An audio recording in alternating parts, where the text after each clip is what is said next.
केंद्र सरकार द्वारा कृषि विधेयक के लोकसभा और राज्यसभा में पारित किए जाने के बाद देश भर में किसानों का विरोध शुरू हो गया है। छत्तीसगढ़ सरकार के स्वास्थ्य मंत्री टीएस सिंहदेव ने प्रेस वार्ता को संबोधित किया।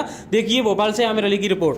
चाहिए इसमें बड़े दो राय हो गए हैं लॉकडाउन के संबंध में। एक लोगों का कहना है कि इसका लाभ नहीं मिलता और ये सही है कि लॉकडाउन स्थायी हल नहीं है, लेकिन लॉकडाउन कोरोना के फैलाव को रोकता है।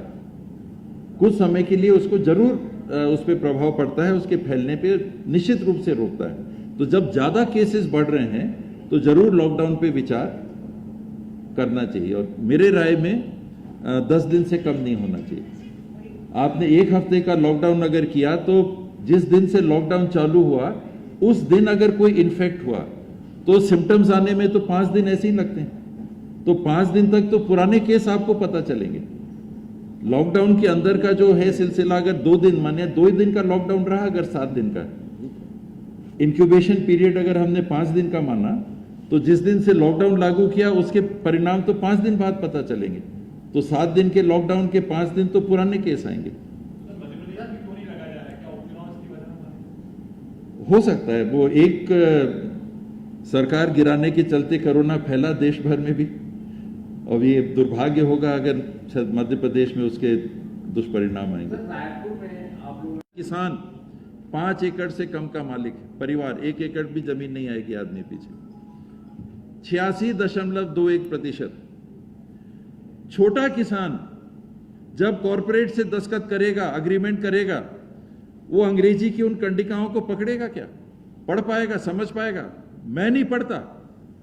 मैंने आज तक नहीं पढ़ा कि वो बिल जो आते हैं या ये मोबाइल है या फलाना है या ये, मैंने आज तक नहीं पढ़ा।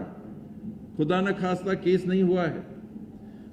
आज केस का सिलसिला गुजरात के मुख्यमंत्री रहे देश के प्रधानमंत्री नरेंद्र मोदी जी के राज्य में पेप्सिको ने किसानों के ऊपर केस ठोक दिया। किस बात का? कि उन्होंने लेस चिप्स के आलू का खेती कर दिया। अब वो किसान कोर्ट के चक्कर लगाएगा। ये शुरुआत है। पेप्सिको का उदाहरण मैं एक शुरुआत बतौर आपको बता रहा हूं कि एक छोटा सा उदाहरण है और कहां का है। माननीय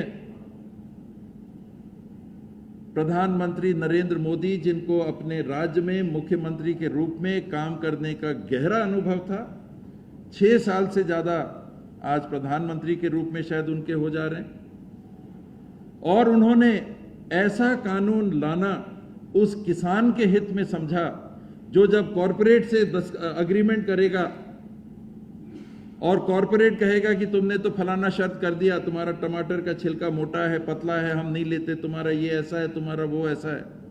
पहले उधारी में बीज देंगे, पहले उधारी में खाद देंगे, रेट अपने मन का तय करेंगे, एमएसपी की कोई सुरक्षा नहीं, और कोर्ट के चक्कर आप बाद में लगाते रहो। ये हैं परिस्थितियां। बहुत और बातें हैं, लेकिन ये हैं परिस्थितियां इस कानून के संदर्भ में, जो अखिल भारतीय कांग्रेस कमेटी की हमारी अध्यक्षा सोनिया जी के माध्यम से, राहुल जी के माध्यम से हम लोगों को भी निर्देशित हुआ कि राज्य में जाके आप इन बातों को मीडिया के माध्यम से आम जनों तक पहुंचाएं।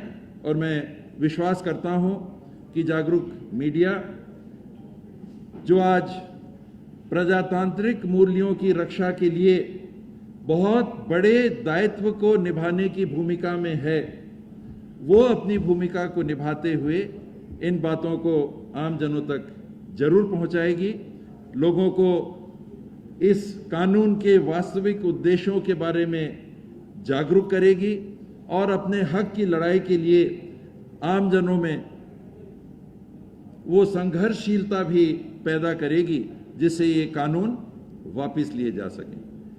धन्यवाद जी।